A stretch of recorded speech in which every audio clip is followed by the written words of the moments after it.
नमस्कार, आप देख रहे हैं न्यूज़ वन इंडिया। मैं हूं आपके साथ पूजा यादव। उत्तर प्रदेश के एग्जिट पोल में बीजेपी का फिर से जलवा है। अधिकतर एजेंसीज के सर्वे में यूपी में बीजेपी सरकार, सभी सर्वे यूपी में दिखा रही है बीजेपी की वापसी। महा एग्जिट पोल में यूपी में बीजेपी के लिए खुशखबरी ही खुशखबरी है। सभी सर्वे के मुताबिक यूपी में योगी की वापसी हो रही है। उत्तर प्रदेश में सबसे बड़ी पार्टी बनेगी बीजेपी। यूपी की सत्ता पर फिर से काबिज हो सकती है बीजेपी।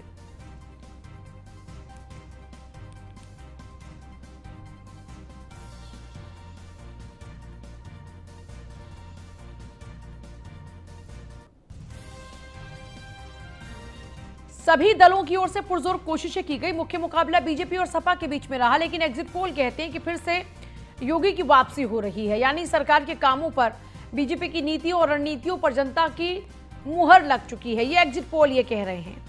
हालांकि 10 तारीख के नतीजे बताएंगे असल में कि जनता का मन क्या है, जनता ने क्या मूड बनाया, जनता ने किसको बहुमत दिया है। इंतजार उसके लिए करना होगा। और जयंत चौधरी को भी आपने सुना है। जयंत चौधरी ने कहा कि वो इन एग्जिट पोल पर भरोसा नहीं करते क्योंकि सरकार तो गठबंधन और सपा की ही बनने जा रही है। ओम प्रकाश राजभर भी ये कहते नजर आते हैं, स्वामी प्रसाद मौर्य भी ये कहते नजर आते हैं। वहीं दूसरी तरफ बीजेपी के नेता बेहद गदगद हैं एग्जिट पोल्स के नतीजों को देखते हुए। सरकार की वापसी की खबर से ही बीजेपी ने होली दिवाली की तैयारी शुरू कर दी है। हमारी कई नेताओं से बातचीत हुई जो सरकार में मंत्री हैं, उनकी तरफ से कहा गया कि होली और दिवाली की हमारी तैयारियां शुरू भी हो चुकी हैं। सिर्फ होली नहीं, हम तो दिवाली भी मनाएंगे। उत्तराखंड के एग्जिट पोल पर केंद्रीय मंत्री अनुराग ठाकुर ने क्या कुछ कहा, आइए सुनवाते हैं। भारतीय जनता पार्टी ने जो शानदार काम उत्तर प्रदेश, मणिपुर, उत्तराखंड, गोवा में किया है, वो फिर दिखाता है कि चारों राज्यों में भारतीय जनता पार्टी की सरकार बनेगी। 10 तारीख का इंतजार रहेगा। लेकिन जहां तक उत्तर प्रदेश है, उसको लेकर मैं यही कहूंगा, MY का मतलब बदल गया है। हर कोई कहता था MY क्या है, MY का रोल अदा रहेगा। मैं कहूंगा MY अब मोदी जी, योगी जी हो गए हैं। मोदी जी की योजनाएं MY, इसका प्रभाव पड़ा है। और आगे भी आप देखेंगे, हमने जो वायदे किए हैं कि भ्रष्टाचार मुक्त, गुंडा अपराध मुक्त उत्तर प्रदेश देंगे, हमने पिछले 5 साल भी दिया, आगे उसको दृढ़ता से कार्रवाई करेंगे। महिलाओं को सुरक्षा, सम्मान और अधिकार देने का काम किया, आगे और करेंगे। बहुत बड़ा फर्क ट्रिपल तलाक, उसका भी पड़ा। 18 से 21 साल बेटियों की शादी की उम्र की गई, उसका फर्क पड़ा। गन्ना किसानों को समय पर भुगतान पड़ा। उत्तर प्रदेश में रोजगार स्वरोजगार के अभूतपूर्व अवसर पैदा हुए, उसका फर्क पड़ा। लेकिन कुल मिलाकर कानून व्यवस्था, गरीब कल्याण और विकास, इन सब के साथ साथ मोदी जी की जो छवि, जो लोकप्रियता पूरे उत्तर प्रदेश में है और योगी जी का जो काम है, उसका बहुत बड़ा लाभ भारतीय जनता पार्टी को मिला। पंजाब में भी आप लगता है कि अब पहल बढ़त होगी बीजेपी की? मुझे लगता है एक बार पंजाब के नतीजे आने दीजिए। किस तरह के? अपने आप में बहुत कुछ उसके बाद सामने आएगा। जनता ने जो मन बनाया था, बहुत सारे इसमें अभी हंग असेंबली की ओर लेकर जा रहे हैं। अब देखना है कि किसको कितनी सीटें मिलती हैं, उसके बाद तय होगा। लखनऊ में हमारे संवाददाता ने निषाद पार्टी के अध्यक्ष संजय निषाद से खास बातचीत की। इस दौरान उन्होंने एग्जिट पोल को लेकर कहा कि एग्जिट पोल नहीं, एग्जैक्ट पोल है। पीएम मोदी और सीएम योगी ने जिस तरीके से काम किया, उसका जनता ने समर्थन दिया है। उन्होंने ओपी राजभर पर भी निशाना साधा और कहा कि ओपी राजभर 2017 से पहले 0 थे। और क्या कहा उन्होंने, आइए सुनते हैं। बीजेपी ने 2022 के इलेक्शन में 2 पार्टियों के साथ गठबंधन किया, जिसमें से एक है निषाद पार्टी। हमारे साथ हैं निषाद पार्टी के राष्ट्रीय अध्यक्ष डॉक्टर संजय निषाद, जिनसे पूछेंगे कि एग्जिट पोल आ रहे हैं, भारतीय जनता पार्टी और उसके गठबंधन को पूर्ण बहुमत की सरकार दिखा रहे हैं ज्यादातर एग्जिट पोल, वो क्या सोचते हैं। डॉक्टर साहब, सबसे पहला सवाल, जिस तरीके से आप बीजेपी के साथ आए और पहला जो अभी आपने इलेक्शन लड़ा, उसमें जो एग्जिट पोल्स आ रहे हैं, लगभग सभी एग्जिट पोल कह रहे हैं कि भारतीय जनता पार्टी और उसके गठबंधन की सरकार बन रही है। नाविक जिस नाव सवार होता है वो निश्चित रूप से मझधार पार करता है। और ये हमारी 18% आबादी है। राष्ट्रभक्ति के लिए इन्होंने मुगलों और अंग्रेजों को मौत के घाट उतारा था, राम को पार उतारा था, निषाद राज की सेना से श्रीलंका पर विजय प्राप्त किया था, रावण का वध हुआ था। तो जब से निषाद राज की सेना आ गई 2019 में, आपने देखा होगा सपा बसपा का बहुत बड़ा गठबंधन था, फिर भी निषाद पार्टी डॉक्टर संजय मोदी के साथ आई, ऐतिहासिक जीत आई। उसी तरीके से ये एग्जिट पोल नहीं, एग्जैक्ट पोल है, ऐसे कह सकते हैं आप। और जनता ने मोदी योगी उनकी नीतियों की वजह से वोट दिया है। गांव में जो खाद्यान्न पहुँचे हैं, मकान पहुँचे हैं, बिना भेदभाव के पैसे पहुँचे हैं, बिना उनको इलाज दिया आयुष्मान कार्ड में, सबको न्याय दिया, जो सुशासन था उसके लिए। तो ये सब कुछ धरातल पर उतारने के नाते अब जिस गाड़ी का ड्राइवर ठीक से गाड़ी चलाए तो उस पर सवारी क्यों नहीं बैठेगी, लटक के चली जाएंगी। तो मोदी योगी की जो डबल इंजन की सरकार थी उसमें दोनों ड्राइवर ठीक ढंग से ड्राइविंग करे तो उतर गए। और जिस ड्राइवर के ऊपर से उतर गए हैं सपा बसपा, उनकी ड्राइविंग अगर सही रहती तो कहीं उतर जाते वहाँ से। अब उतर गए हैं तो उन्हें याद रहता भैया यही ड्राइवर है, इस गाड़ी पर कैसे बैठेंगे, उनको खाली जाने दो, हमारा जो ड्राइवर ठीक से आंक रहा है उसी के साथ रहना है। क्या माना जाए, अब अगर सरकार आपकी बन रही है जैसा कि एग्जिट पोल कह रहे हैं 2 दिन बाद परिणाम सामने होंगे, तो ऐसी स्थिति में संजय निषाद की भूमिका नई सरकार में क्या होगी? जिताने में मेरी भूमिका है तो सरकार चलाने में भी मेरी भूमिका रहेगी और निश्चित रूप से। और भारतीय जनता पार्टी बड़े भाई हैं, हम छोटे भाई हैं। ये भूमिका डिप्टी सीएम तो नहीं? निश्चित रूप से उनके बड़े भाई हैं, वो हैं, हम छोटे भाई हैं। और भारतीय जनता पार्टी एक चाय वाले बेटे प्रधानमंत्री बनाते हैं तो निषाद राज के बेटे हम हैं। और हम राम कभी निषाद राज से मिले तो शांति आई थी। मैं मोदी गले लगाए हैं, योगी जी गले लगाए हैं और निश्चित रूप से वो लाए हैं तो निश्चित रूप से कोई सम्मान जो जिम्मेदारी देंगे उसे हम निर्वहन करेंगे। जो विधायक जीत कर आ रहे हैं उनके लिए क्या मांग करेंगे? निश्चित रूप से उनके लिए भी, क्योंकि जो पार्टी अपने कार्यकर्ता अपने पदाधिकारियों की भागीदारी सुनिश्चित करती शासन, वही अपने समाज के लिए भाग दिला पाती, उनका हिस्सा दिला पाती है। तो निश्चित रूप से अपनी पार्टी के कार्यकर्ताओं के लिए भी हम उनके लिए लड़ाई लड़कर उनको भी हिस्सेदारी दिलाएंगे। माना जाए कि जो एग्जिट पोल दिखाए जा रहे हैं ये सब परिणाम में बदल जाएंगे 10 तारीख को? लगभग एग्जैक्ट पोल है वो, एग्जिट पोल नहीं है। 2-4 सीटें इधर उधर हो सकती, पर एक मान के चलो कि अभूतपूर्व इस बार निर्णय होगा, अभूतपूर्व विजय होगा। बिल्कुल, ये हैं डॉक्टर संजय निषाद जो बता रहे हैं कि किस तरीके से उन्होंने और उनके जो गठबंधन के दल थे, चाहे अपना दल रहा हो या भारतीय जनता पार्टी, काम किया है, लोगों के लिए काम किया है और काम की वजह से आज वो दोबारा इतनी बड़ी जीत के साथ जा रहे हैं। और जहां तक एग्जिट पोल का सवाल है वो एग्जैक्ट पोल है और आने वाली सरकार में उनकी भूमिका क्या होगी वो उनके बड़े भाई तय करेंगे, क्योंकि वो छोटे भाई हैं भारतीय जनता पार्टी के। कैमरामैन अमित शाहानी के साथ मैं इसके वाजपेयी, न्यूज़ 1 इंडिया। और वहीं न्यूज़ 1 इंडिया से खास बातचीत करते हुए सुभाष प्रमुख ओम प्रकाश राजभर ने कहा कि एग्जिट पोल पूरी तरीके से झूठ हैं। उसी तरीके से जैसे पीएम मोदी का 15 लाख का वादा, 10 मार्च को नतीजे आएंगे, जनता का फैसला सबके सामने होगा। उत्तर प्रदेश में 7 चरण के विधानसभा चुनाव संपन्न हो चुके हैं और जो एग्जिट पोल आए हैं उसमें बीजेपी और उसके धन को बहुमत दिखाया जा रहा है। हमारे साथ हैं ओम प्रकाश राजभर जो कि समाजवादी पार्टी गठबंधन के बड़े घटक दल हैं। उनसे हम पूछते हैं किस तरीके से देखते हैं वो इन एग्जिट पोल्स को। राजभर जी, जिस तरीके से एग्जिट पोल्स आ रहे हैं, आप देख रहे हैं इनको, इसमें बीजेपी की पूर्ण बहुमत की सरकार दिखाई जा रही है और समाजवादी पार्टी और उसके जो गठबंधन दल हैं उनको बहुमत से बहुत पीछे दिखा रहे हैं। देखिए, जो एग्जिट पोल है ये हमारे मोदी जी के 15 लाख का सपना है। जिस तरह मोदी जी ने सपना दिखाया 15 लाख का, उसी तरह का एग्जिट पोल है। दूसरा एग्जिट पोल दिखाने वाले साथी, इन लोगों ने बंगाल में भी एग्जिट पोल दिखाया 2/3 बहुमत बीजेपी को, दिल्ली में 2/3 बहुमत दिखाया, राजस्थान में 2/3 बहुमत दिखाया और तीनों जगह सरकार बीजेपी की नहीं बनी। बंगाल में ममता दीदी आ गई, केजरीवाल जी दिल्ली आ गए, अशोक गहलोत जी राजस्थान आ गए। वही हाल यूपी का होगा। एग्जिट पोल जो है एकदम पूरी तरह इनका फॉल्स है, कोई दम नहीं है। जो एग्जिट पोल आ रहा है ये भारतीय जनता पार्टी कर्मचारी अधिकारियों को संतुष्ट करने के लिए ये अपना माहौल बना रहे हैं।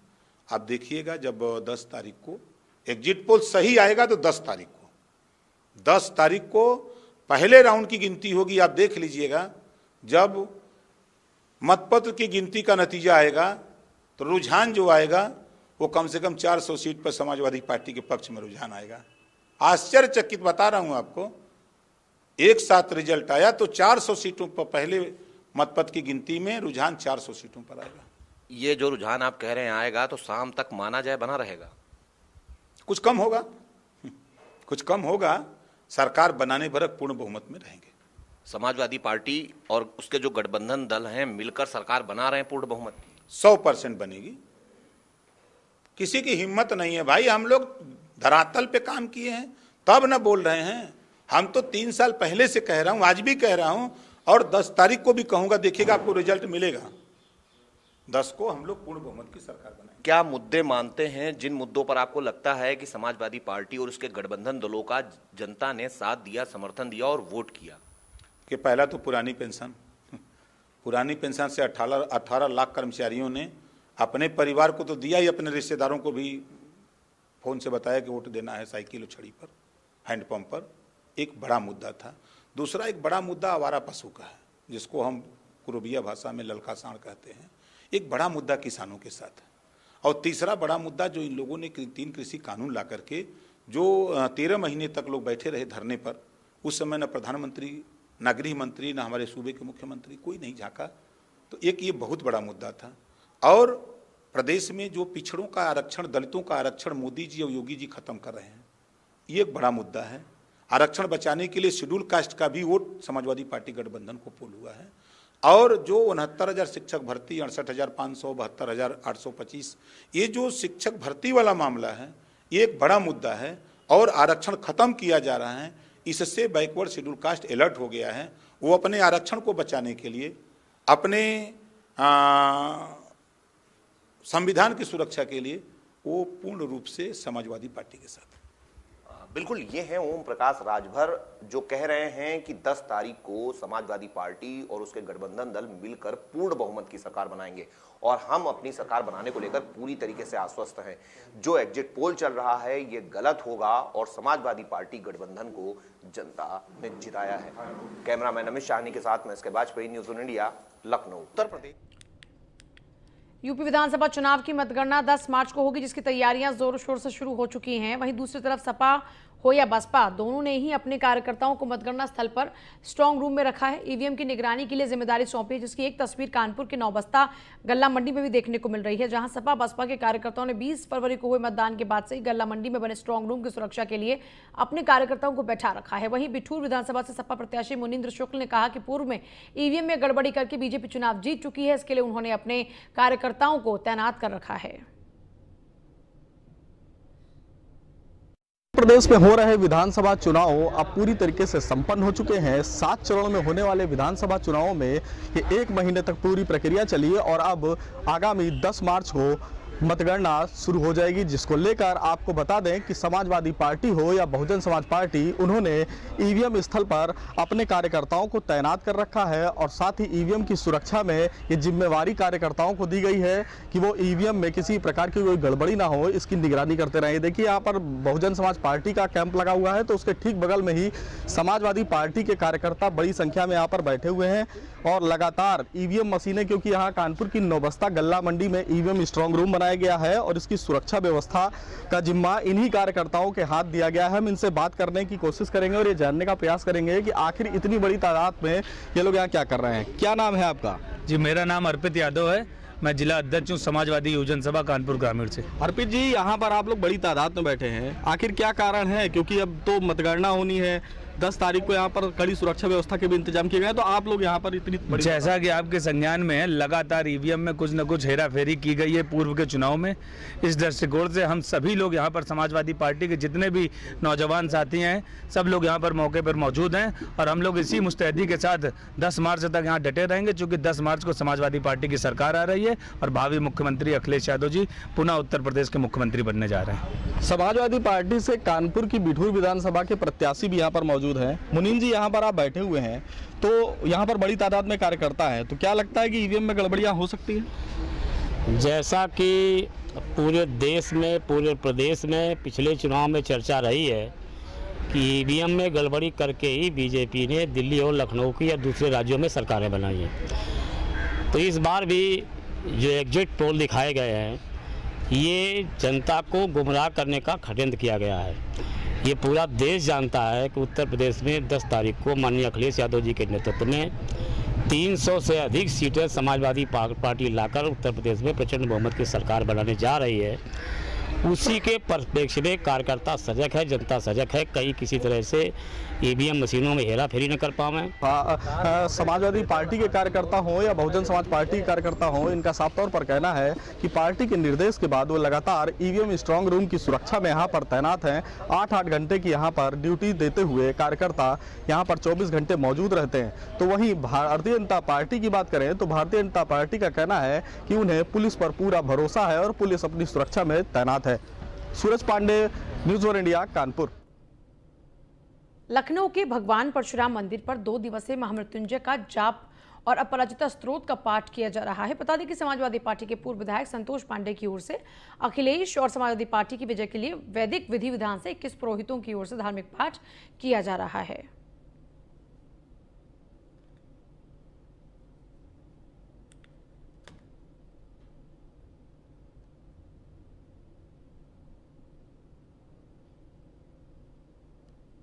बहराइच के तहसील नानपारा के पूर्व चेयरमैन के घर पर इनकम टैक्स का छापा पड़ते ही हड़कंप मच गया। अब्दुल वाहिद घर छापे मारी चल रही है। इनकम टैक्स की 2 टीमें उनके दस्तावेजों की जांच कर रही हैं। अंदर किसी को भी जाने की इजाजत नहीं है और किसी को बाहर आने की भी मनाही है। तो वहीं बाहर खड़े समर्थकों और स्थानीय लोगों में रोष है। लोगों का कहना है कि इनकम टैक्स के इस छापे से नाराज हैं वो और एग्जिट पोल देखकर इस तरह की जो हरकत है वो की जा रही है। रख के दिखाइए तब लेके जाइए वहाँ नंबर 2 का जो सामान वही चेयरमैन के वो निकलिए, यही चीज सब दिखाइए जनता के बीच में। राजनीति का जो है ये वो है, और वरना अगर ले ना जाए भाई कोई सामान न कोई आदमी दिए यहाँ से जो है मंडी के अंदर। और ये जो है केवल एग्जिट पोल की देन है। जब से कल से एग्जिट पोल ने जो है बताया है तब से जो है पुलिस ने आके जो है एक सम्मानित नेता का घर घेर लिया। अब अंदर क्या हो रहा है ना किसी को जाने दे रहे हैं ना आने दे रहे हैं। और अब आप जाके देखिए। आप कौन है? वहीद जी के कौन है? मैं उनका जो है छोटा भाई हूँ रिश्ते में और मैं उनका जो है बहुत बड़ा समर्थक हूँ नेतागिरी के अंदर। और वो बहुत कायदे का आदमी है, सम्मानित आदमी है। आप जो है नानपारे में जिला बहराइच तक के आप। नोएडा सेक्टर 50 में गोल्ड मेडलिस्ट विपिन यादव के जिम में तोड़फोड़ हुई। जिम केयरटेकर विकास कुमार पर तोड़फोड़ का आरोप है। विपिन यादव ने केयरटेकर पर चोरी का भी आरोप लगाया है। सीसीटीवी डीवीआर 2.5 लाख के फूड सप्लीमेंट और 48,000 कैश चोरी का आरोप है। केयरटेकर विकास कुमार का बयान, कोई तोड़फोड़ नहीं की, 1 साल से जिम संचालक ने किराया दिया नहीं। जिम संचालक को कई बार जिम खाली करने के लिए कहा था, बिना किराया दिए जिम पर काबिज है जिम संचालक। पुलिस ने पूरे मामले को आपसी विवाद बताया है।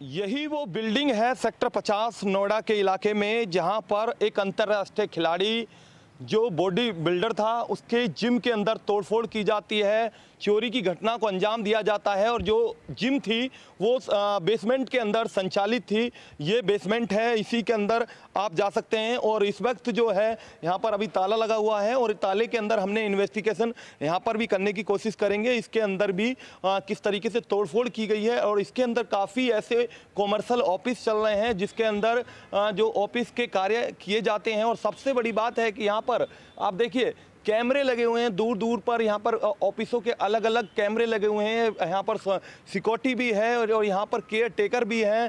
पूरी तरह से देखभाल की जाती है। लेकिन जिस तरीके से ये एक घटना हुई है और इस बड़ी बिल्डिंग के अंदर इस तरीके से जो बड़ी वारदात हुई है 4 मार्च के अंदर रात्रि में ये इस घटना को अंजाम दिया जाता है। और लगभग ये भी कहना है कि 50 लाख रुपए का सामान जो जिम का सामान था वो कहीं ना कहीं तोड़फोड़ किया गया, चोरी किया गया। और काफ़ी जो सामान था, नकदी था, उसे प्रोटीन जो था उसे चोरी कर लिया गया। तो कहीं ना कहीं एक बड़ी वारदात की गई है और इस पूरे मामले में पुलिस को पीड़ित के द्वारा जो विपिन यादव हैं, जो जिम संचालक हैं, उनके द्वारा सूचना दी जाती है। लेकिन इस मामले में अभी तक आला अधिकारियों से लेकर पुलिस ने कोई कार्रवाई नहीं की है। देखिए, सबसे बड़ी बात है कि इस बिल्डिंग के अंदर ये वारदात हुई है, इसी बिल्डिंग के अंदर वो चोरी हुई है, इसी बिल्डिंग के अंदर तोड़फोड़ हुई है और इसके अंदर काफ़ी केयर टेकर भी हैं, देखभाल करने वाले लोग भी हैं और अलग अलग कॉमर्शियल गतिविधि जो ऑफिस चल रहे हैं वो भी यहाँ पर ऑफिस चल रहे हैं और उसके बाद में यहाँ पर कैमरे लगे हुए हैं। लेकिन इस वारदात को होने के बाद कहीं ना कहीं ये साफ हो चुका है कि बेखौफ हैं वो चोर, बेखौफ हैं वो दबंग जिन्होंने इस घटना को अंजाम दिया। वीडियो जर्नलिस्ट मोहित के साथ मैं Sharma, news one India, Noida. और इस पूरे मामले को लेकर हमारे ब्यूरो चीफ निशांत शर्मा ने जिम संचालक से बातचीत भी की। उन्होंने क्या कुछ कहा, सुनिए। 50 पॉस इलाके के अंदर जिम संचालित करने वाले अंतर्राष्ट्रीय खिलाड़ी और विदेशों से जो गोल्ड मेडल प्राप्त कर चुके हैं, उनकी जिम के अंदर बड़ी घटना को अंजाम दिया जाता है और कुछ अज्ञात लोग आते हैं जो यहाँ पर तोड़फोड़ की जाती है, बड़ी वारदात की जाती है, चोरी की जाती है और पूरी जिम को तोड़ दिया जाता है। और हमारे साथ खुद अंतर्राष्ट्रीय खिलाड़ी हैं विपिन यादव। किस तरीके से ये वारदात हुई है और कब की ये घटना है? ये घटना है जी 4 मार्च की। हम लोगों ने रात को 10 बजे जिम क्लोज़ किया है। हम लोग क्लोज़ करके घर चले गए। तो जैसे ही हम सुबह, क्योंकि नेक्स्ट डे खुलता है 5 बजे, तो हम जैसे ही 5 बजे आए हैं, घुसने के बाद देखते हैं कि यहाँ पूरा टूटा फूटा पड़ा है। तो उधर दीवार तोड़ के ये लोग अंदर घुसे हैं। हमने 100 नंबर पे कॉल किया है, पुलिस आई है। 100 नंबर पे कॉल करने के बाद फिर पुलिस आने के बाद यहाँ सब देखा है उन्होंने, पुलिस ने भी। फिर जो मालिक था उसको भी बुलवाया गया है कि ये तुम्हारी बिल्डिंग में ये घटना हुई है। मालिक ने आने के बाद बोला हाँ मैंने तोड़ा है, मैंने सामान फेंका है, क्या करोगे, कर लो, क्या करोगे। लगभग कितना खर्चा आपका हुआ है, कितना आपने इन्वेस्ट कर रखा था जिम के अंदर? मेरा इन्वेस्टमेंट इसमें, मेरी पूरी लाइफ का पैसा इसी में लगा हुआ है। 50-60 लाख रुपए जो मैंने बचपन से अभी तक कमाया वो सब इसमें लगा हुआ है। मेरे पास कुछ नहीं है इसके सिवा। काफ़ी सारी मशीनें, बड़ी जिम हैं और कितना सामान यहाँ से चोरी हुआ है? 50% यहाँ है, कुछ थोड़ा बहुत ऊपर है और कुछ गायब है इसमें से, जिसमें से मेरे CCTV कैमरे वैमरे इन्होंने ड्राइव पता नहीं कहाँ ले गए। मेरे केबिन में जो पैसे थे जो मेरे काउंटर में रहते हैं वो सब गायब है। सप्लीमेंट एक नहीं है यहाँ पे जितना भी रहता है जिम में।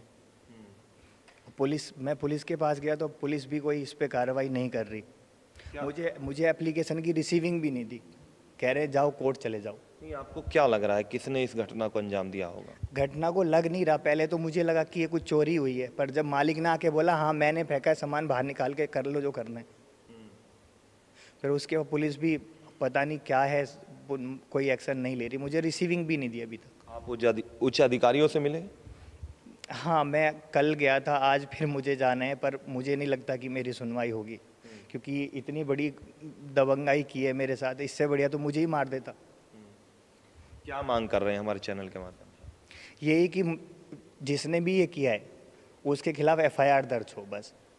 क्या विवाद कोई चल रहा था आपका मकान मालिक से? नहीं, मेरा कोई विवाद नहीं था। उन्होंने खाली करने के लिए बोला था, मैंने थोड़ा टाइम मांगा था कि मुझे टाइम चाहिए क्योंकि बड़ा जिम है तो जगह चाहिए उसको शिफ्ट करने के लिए। ये मेरे घर में तो सामान आ नहीं जाता, तो मैंने यही उनको बोला था कि थोड़ा सा टाइम दे दो मुझे, और जिस पे टाइम की बात हुई भी थी। क्या यहाँ पर सिक्योरिटी व्यवस्था या कैमरे की व्यवस्था नहीं है? मेरे यहाँ कैमरे हैं पर वो सब उखाड़ के ले गए। पुलिस वो भी बरामद नहीं कर रही, कुछ बता ही नहीं रही। पुलिस कहती है कोर्ट चले जाओ। देखिए, कहीं ना कहीं एक बड़ी घटना हुई है और साफ तौर पर यह भी कहना है, ये आरोप है खुद पीड़ित का, विपिन यादव का, जो अंतर्राष्ट्रीय खिलाड़ी हैं, कि इस घटना को अंजाम कुछ काफ़ी संख्या में लोगों ने दिया, जिसके बाद पुलिस को मैंने शिकायत दी। पुलिस के पास में जब यहाँ के मकान मालिक पहुँचते हैं तो उन्होंने कहा कि मैंने घटना की है, मैंने तोड़फोड़ की है, बताइए क्या करोगे तुम। लेकिन जिस तरीके से वारदात हुई है, आप देखिए तस्वीरों में जिस तरीके से तोड़फोड़ की गई है, शीशे तोड़े गए हैं, दीवार तोड़ी गई है, मशीनें तोड़ी गई हैं, बाहर फेंका गया सामान। और आरोप यह भी है कि काफ़ी यहाँ पर जो प्रोटीन सप्लीमेंट्री था वो करीबन यहाँ से 2.5 लाख का करीबन सप्लीमेंट्री को भी यहाँ से चोरी किया गया है। जो कैश रखा हुआ था वो भी चोरी किया गया है। अभी तक जो इस मामले में देखा जा रहा है, जो पीड़ित का खुद आरोप है कि पुलिस ने कोई कार्रवाई अभी अभी तक नहीं की है। लेकिन सवाल यही उठता है कि नोएडा के सेक्टर 50 पोस्ट इलाके के अंदर इस तरीके की वारदात हो जाती है और पुलिस भी कोई कार्रवाई नहीं करती है। विजिलेंस मोहित के साथ मैं शर्मा, न्यूज़ इंडिया, नोएडा।